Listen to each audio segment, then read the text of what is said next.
Hi, everyone, and welcome. Thanks for coming to our April general meeting. We are excited to have you, and yeah, without further ado, let's move on.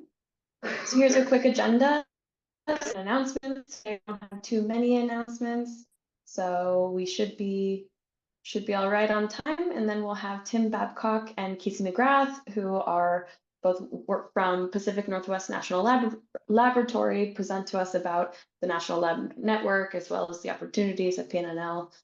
And then we'll have a quick Q&A, and then we've added on some time at the end to split up into our research breakout rooms. So these will be smaller rooms that will be divided by our research subcommittees. So you can talk a little bit more to the research subcommittee representatives, as well as other like-minded researchers in more specific. I think Emily might have dropped out. Yes, I'd like to welcome Tim and Cassie. They both work at the Pacific Northwest National Laboratory. Tim supports the PNNL through his expertise and his consulting. Cassie has a bachelor's degree in environmental science and what was it, soil? Something related to soils that I cannot remember. I'm so sorry, Casey. Yeah, okay. My bachelor's in hydrology and my master's in soils. Master's in soils, that's what it was. Thank you for that clarification. Yes, they both work at the PNNL. Cassie has 4 years of experience, and we can't wait to hear what you have to say. I did include a map here that represents a little bit about this Department of Energy, and maybe you guys can explain this a little further, but please take it away, you two. We're excited to hear your presentation. All right, awesome. Thank you, Richard.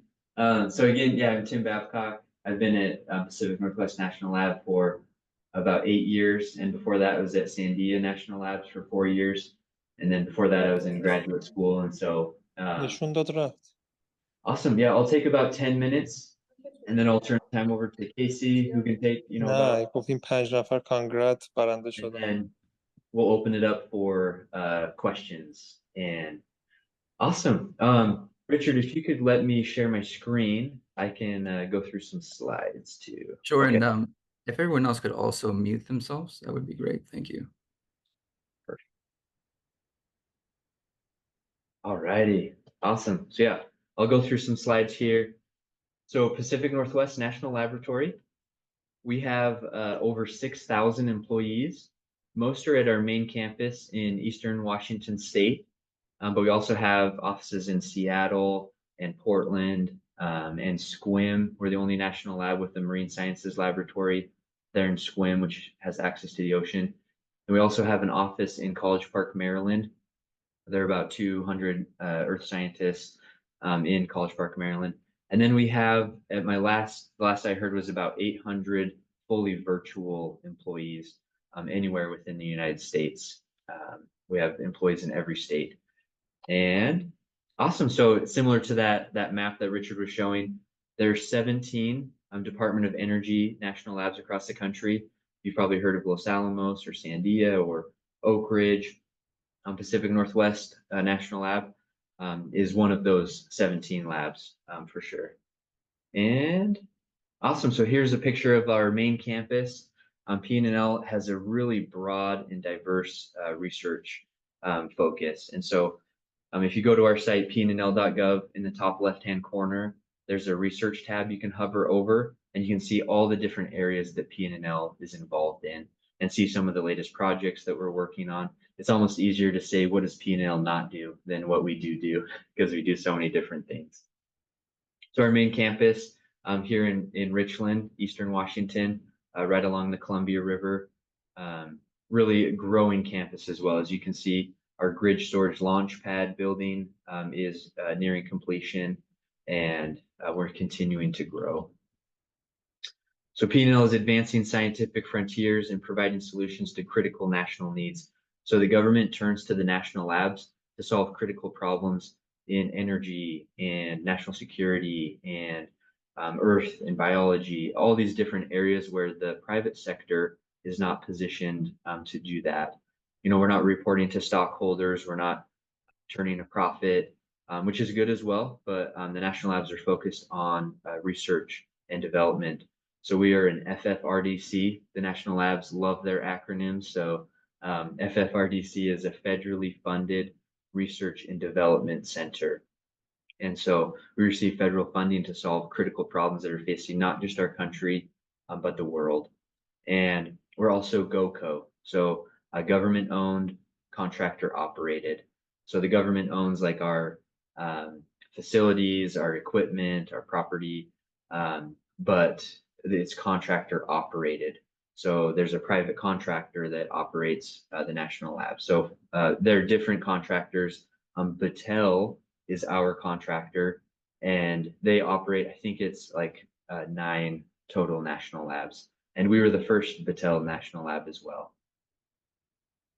Awesome. So scientific discovery, sustainable energy, national security, chemistry, earth sciences, data science, biology.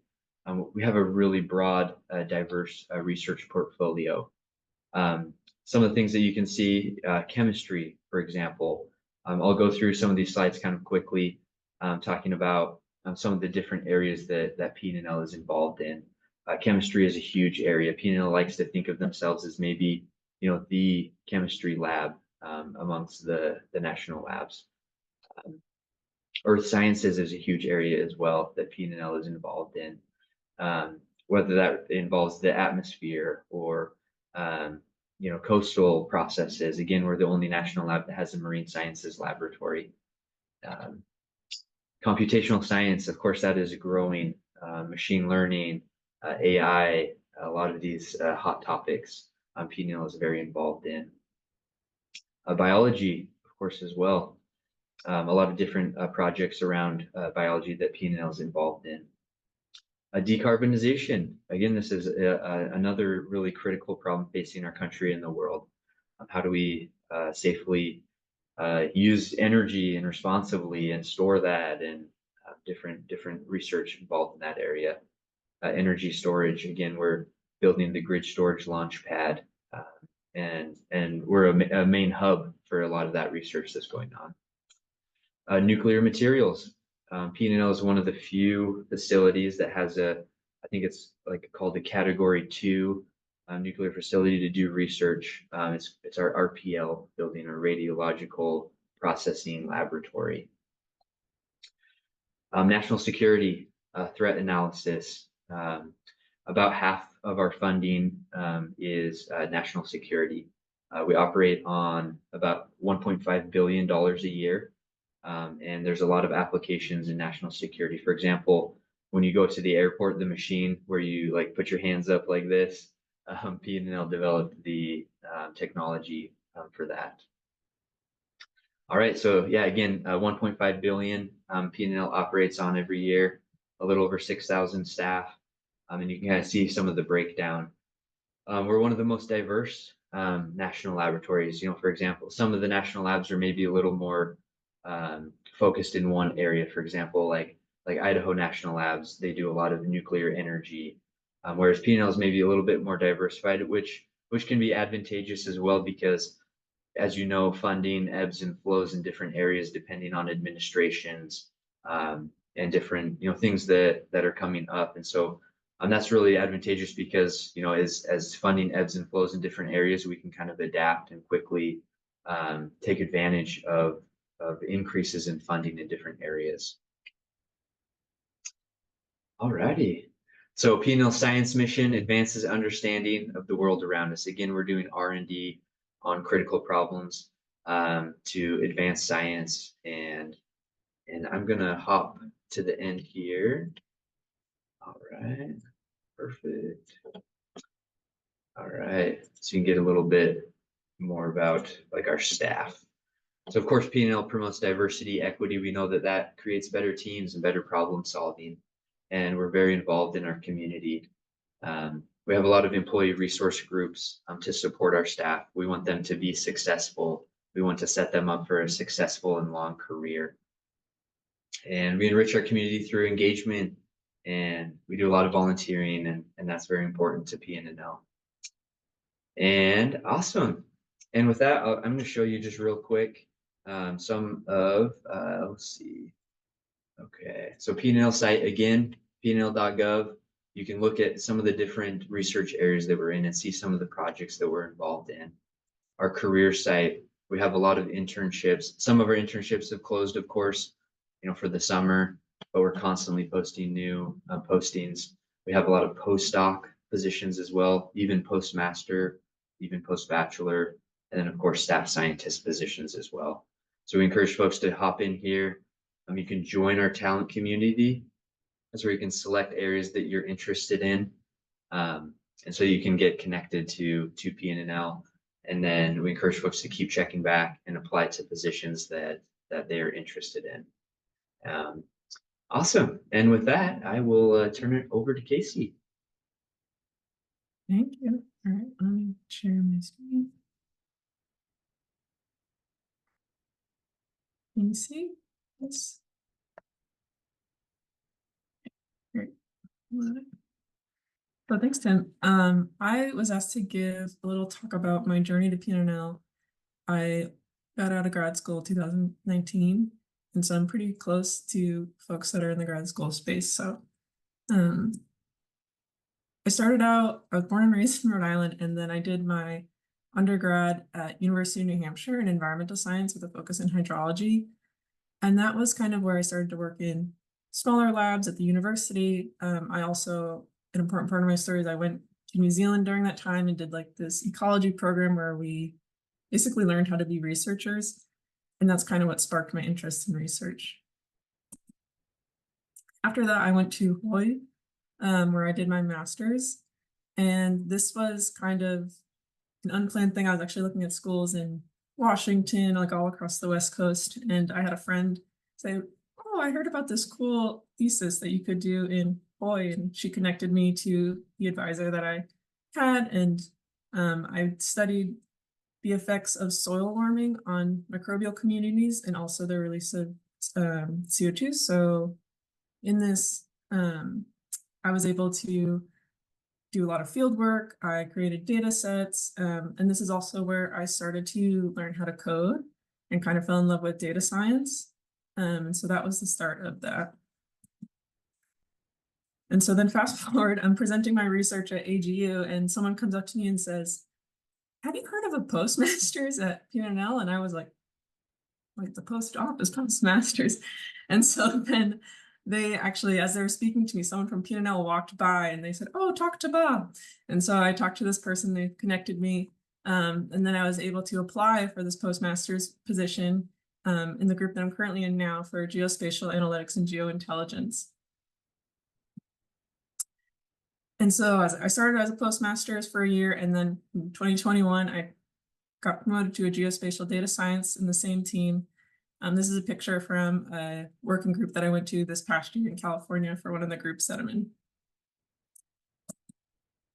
So looking at geospatial technologies and all the intersections of it, there's so many different connections that you can make. And that's kind of the thing that I love about being in the geospatial space. You get to work in all different types of, researches where I do lots of high performance computing. I do a lot of like renewable energy, water resources, all different types of things. And you get to work with a lot of cool data sets as well. And so for where I sit in PNNL, I'm in Earth System Science and Engineering. However, I have interacted with many different groups across PNNL, and that's kind of the nature of PNNL. It's very multidisciplinary, and you kind of, get to work with all different folks, get to learn different things. You can get your hands dirty in different research areas if that's something that interests you. And that's something that I really like about like the exploratory nature of PNNL. Oh, I didn't realize you. Okay. So now I just was going to go through a couple of the projects that I'm currently working on. So this is actually my newest project. It's called Radar Fire, and this is something that I'm working with a big team that we're looking at combining AI to assess the damage from wildfires and predict their impact and how they might be moving across the landscape. And this is information given to first responders that they use to help plan relief efforts, and then also to save lives. Another really impactful project I'm working on is called RIF. So this is, we're using several different data sets to predict flood extents. And so this is for the entire CONUS, Hawaiian Islands, other US territories, and this gets provided to FEMA and other entities like states that get used to help evacuate people, help determine the impacts of the flood. And then looking in sort of more of like long-term projects rather than like the operational standpoint, I work for another project called IM3, which also I'm happy to share links to all of these different models if folks are interested afterwards. But this is looking at the resilience to climate change, urbanization, and energy shifts. So in this project actually worked and developed a Python package to help see how we might adapt to different urban heat waves and drought and how our grid system might be more resilient in that.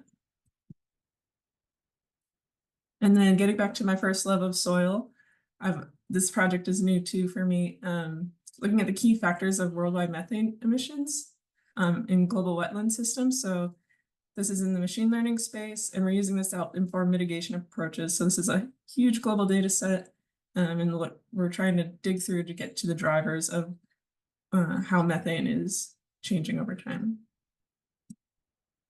And then finally, another cool project that I'm working on currently is called the Twins Project. And this is actually, we have a field site system and we have a project, and then we have the lab, and we're actually partnered with Lawrence Berkeley in this. And we're trying to understand how drought stress affects both the lab and field conditions and trying to replicate them in the two spaces, just to understand the different responses to environmental changes. So yeah, that was the main thing I'll say. My favorite thing about PNNL and working for PNNL, I've worked for PNNL for 4 years now, and just the project mix that I get to have, it really feels sometimes like you're a contractor. You can kind of express interest in projects, and you can kind of go into those spaces. You can learn more, you can have mentorship. Like, it's really a cool space between academia and industry that you can kind of explore being a researcher. Yeah, so I think questions now, I guess, for Tim and I, if anyone has any. I'll stop sharing. And feel free to put any questions in the chat as well, or ask away. I Yeah, think when people I don't are, know. oh, go ahead. Go ahead. Yeah, no, I was just gonna say, I hope you can hear me. So sorry about dropping out. Thank you so much for that presentation. It was amazingly informative, and I'm so excited to look at some of those projects that you mentioned, Casey. So thank you for sharing about that. If you have any questions, you can share in the chat or just unmute and ask.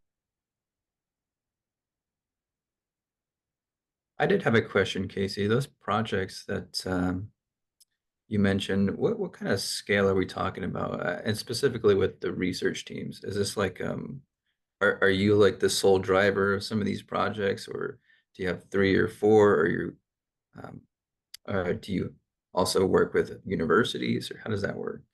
Yeah, great question. They're all pretty large scale. So a lot of them, I would say, you know, like the Radar Fire project that has, I think, maybe 20 people in the team. I recently joined, so I'm just kind of supporting in that role. And then it's part of a larger group called Radar that does more disaster management beyond just wildfires. The IM3 group, that's about 60 folks, and we also partner with a bunch of universities. Trying to think of Baylor, Rice, so a couple others in there that I can't pick up right now, but that's the cool part too, is we partner with other labs, we partner with different universities, and you get to hear of other people's experiences, their research, their approaches. I really like that part. Awesome. Question from Abdullah. Hi, I have a question for Casey about if you can talk a little bit more about the fire hazard project. You said that you use AI to assist first responders with data. Can you talk a little bit about what like data you use and what type of AI models you use, and how can you like guarantee the reliability of data, because it is very critical, the data that you will be providing. Yeah, thank you. So we use mostly a Sentinel-2 data set for the satellite imagery. And as far as the AI aspect, I'm less involved with that. I'm more involved with like the machine learning aspect, in which we use different versions of neural networks. So specifically, I work on the part that is predicting how the smoke is traveling and how that might predict where the fire is traveling. So we're identifying smoke versus cloud versus water versus just land. And then the AI aspect is kind of more in the larger space, and in terms of like the actual specifics of that, I think it's kind of a new thing that we're trying to develop, just kind of get the workflow to like automatically go through, because obviously it's a space that we need to work quickly in for the relief efforts. So, and regarding the satellite imagery, can you get it in real time? How fast can you get those satellite imagery to be able to update your model in real time? Because I think the fire moves fast, right? yeah, I think it's actually every 7 minutes. So it's technically not real time, but it's very close. So, Okay, thank you. yeah, no problem. I have a quick question for Tim. Tim, what's the difference you would say between Sandia and PNNL? Yeah, great question. I feel like they're very similar. The culture is very similar. You know, we're focused on, one of the taglines is like exceptional service and national interest. That was from President Truman. He sent a letter when national labs were kind of kicking off, encouraging, you know, hey, this is an opportunity to provide exceptional service in the national interest. So I feel like between Sandia and PNNL, the culture is very similar. Sandia is part of the nuclear weapon complex, and so about half of their funding is in the you know, the arsenal, and so like maintaining a safe, effective nuclear arsenal. So about half of their funding is that. The other half of their funding is very similar to PNNL, where it's more like different R&D, scientific research. You know, they do a lot of similar research that PNNL does. Their main campus is in New Mexico, so they're in Albuquerque is their main campus, whereas our main campus, of course, is in Washington State, and they operate on like $3 billion a year. So if you took away like their nuclear weapon funding, then they'd be about 1.5 billion, which we operate on about 1.5 billion a year. So the other half is very similar to PNNL. So hopefully that kind of helps. Yeah, thank you. Okay, I had a quick question because I wanted to ask a little bit about some of the ways in which postdocs or early career researchers or graduate students can help kind of what would make them attractive candidates to work at PNNL. Like, what kinds of things are you looking for as an organization? Is it only just publications, or does it have, you know, is it more holistic? And what kinds of, yeah, just I guess what kinds of involvement are you looking for? Awesome. Casey, I can kick it off and then you can, of course, add anything for sure. But from like a talent acquisition standpoint, I encourage people like definitely check out our internships. We have undergrad internships, master's internships, PhD internships. And then like Casey mentioned, we also have like full-time jobs, post-bachelor, post-master, post-doctorate. And those kind of a pro tip on like the post-bachelor, post-master, and postdoc. You can start applying for those when you are 8 months away from graduation. So keep that in mind, you know, start applying. The more that you apply to, of course, like the greater chance you'll have of maybe, you know, being selected for an interview. They can be competitive, of course. So I encourage folks to carefully read, you know, all the whole job posting, and then kind of tailor your application. You can add a cover letter. Some hiring teams look at cover letters, some don't. But I would encourage you to write a cover letter that kind of shows like, hey, I did my homework. I know about this group. I know the job posting, the type of research that you're looking for. And then of course you have to meet the minimum qualifications, but any of the preferred qualifications that you can work into your resume and your application, definitely put those in. That will maybe increase your chances of getting pulled in for an interview. And don't self-select. Like if you meet, sometimes people are like, oh, I only have 5 of the 8 preferred qualifications. Maybe they're only looking for 2 or 3. And so if you meet the minimum qualifications, like definitely go ahead and apply. That will hopefully, increase your chances. And keep checking back. We're constantly posting something. Something might not be in your area right now, but who knows, maybe a couple of weeks from now, maybe there is something in your area. So keep checking back. Casey, anything you want to add there?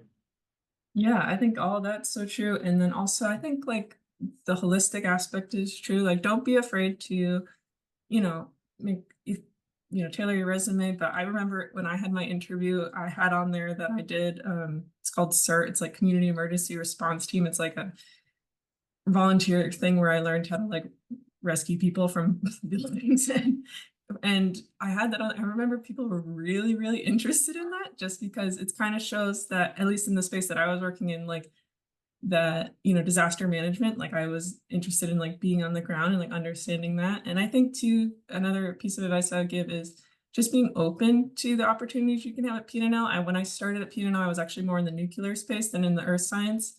But through being in the nuclear space, I got connected to people and I was able to learn about different projects and reach out to them. So even if it feels like it might not be like the right fit where you want to go into research, it can always evolve. So Great, thank you. Tim, one quick question. Have you noticed which departments are growing? And Thank you.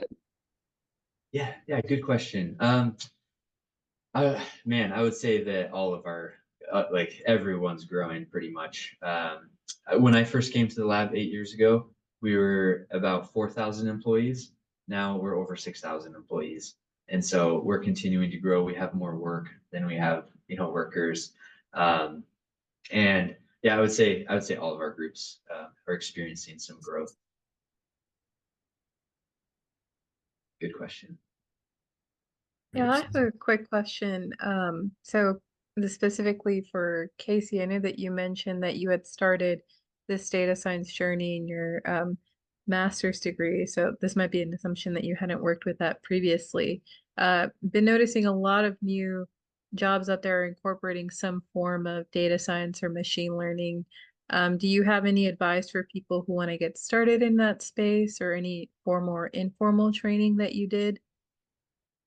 yeah, totally. Good question. So actually all of my training in data science is informal. I initially started learning R and kind of just trying and playing around with it. And then moved on to Python. And then actually, so when I got to PNNL, I decided I wanted to get more skills in machine learning. And so I took a course through MIT's professional learning. And that's another thing about PNNL that's really cool is that I was able to get paid for by PNNL. And it was a 4-month intensive program in which I learned all the different applications of machine learning and how to run the code and really great examples. So yeah, if you have a skill that you're wanting to evolve, like say data science, and I came in as like a data science postmaster's, given the skills that I learned informally, but then it was able to evolve as I went through the position. So yeah. Thank you. Yeah, thank you. Okay, I think that may be all the questions we have. Let's say thanks again to our speakers. Yeah. I think Hello. hello. Sorry. I'm sorry. I think I'm like on a delay. I just wanted to ask a quick follow-up question to something Casey mentioned, which is some of the benefits like of working at PNNL and that process of being able to be supported in your continuing your skill development within PNNL. And I just wanted to ask about what kinds of other opportunities would be available, like for someone who would be interested in working in PNNL. Perhaps they have the required qualifications, but wanted to advance in other ways, what kind of support could they find? Yeah, good question. We have a tuition assistance program. And so our interns don't qualify for that, but like our staff positions, even post-bachelor's, post-master's, post-doctorate, they qualify for tuition assistance. So if they're working on like maybe a master's degree or like a doctorate degree, that's up to $13,000 a year. And of course they have to meet some of the qualifications, like it has to be a B or better, and it has to be like related to like the work or the desired work at the lab. Like they couldn't get a doctorate in art history or something like that and have it paid for. So there's some that's a great benefit that PNNL offers that many people take advantage of. Yeah, and to add to that, I would just say there's also like, you know, if you identify a workshop that you're interested, if you don't have a course you're interested, you can talk to your manager and work through, maybe you can find funding through that, through the project or through the team. And also there's a great mentoring program through PNNL, and I have a couple mentors that have been able to connect me to great resources and kind of lead me through how they developed through PNNL in their career. And that's been really helpful for me. I have a question. Now NHERI GSC has many members all around the world, and the people who is in US, they may easily apply and make internship in these organizations. But what do you recommend for the graduate students outside of the US? And also, do you have any opportunities to make an online internship, something like that? Good question. Yeah, thank you for bringing that up for sure. So some national labs require US citizenship for all of their postings. Whereas at PNNL, some of our postings in certain areas, each posting will say in the description if it requires US citizenship. So some of ours do have that. So just carefully read each posting. But I would say most of our postings do not require US citizenship. And we can sponsor folks as well. We have a very diverse, workforce at PNNL. So carefully check those. For like internships or jobs like that are virtual for like tax reasons, they have to be somewhere within the United States for that, because if a paid employee, they have to be somewhere within the United States. Thank you so much. Yeah.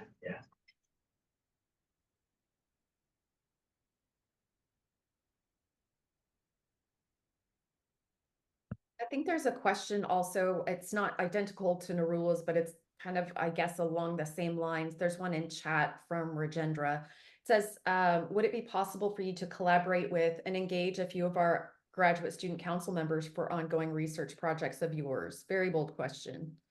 Yeah, great question. I would say like the way to get involved probably in research, the primary way is like to apply to like internships.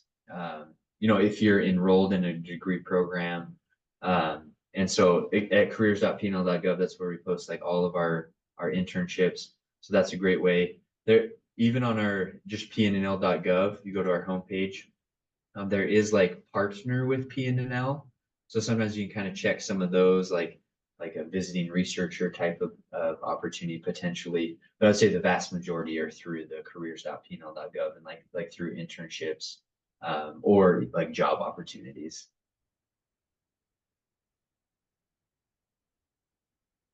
Thanks so much. I have another question. Yeah. Do you think as PNNL, you can provide mentoring opportunity to graduate students as voluntarily or something? For example, within NHERI GSC, graduate students maybe need some mentoring, and can you maybe provide such type of things? Good question. I would check out the pnl.gov and then partner with PNNL, see if you can find anything under there. But then also what I would recommend is at pnl.gov under the research tab.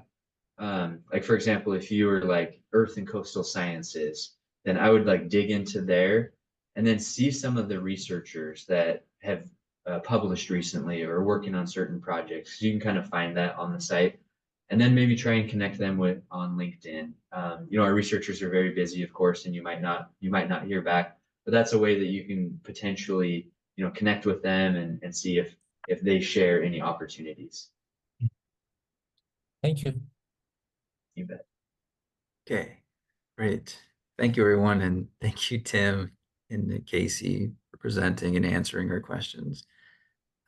I just want to say thank you as well. Thank you so much for coming. This was such an informative session and some really great advice. Very cool to learn about the research going on at PNNL and some of the opportunities there. Just as a reminder to everyone on this call or viewing this recording, you can go to the website, pnnl.gov, and look at some of the opportunities. Look at that, and if you have any further questions, I think I'm not jumping the gun here, and you can reach out to Tim directly. Is that okay, Tim? Yeah, yep. And Rob, If I'll you put have any my follow-up questions. email in there. Yep, you're good.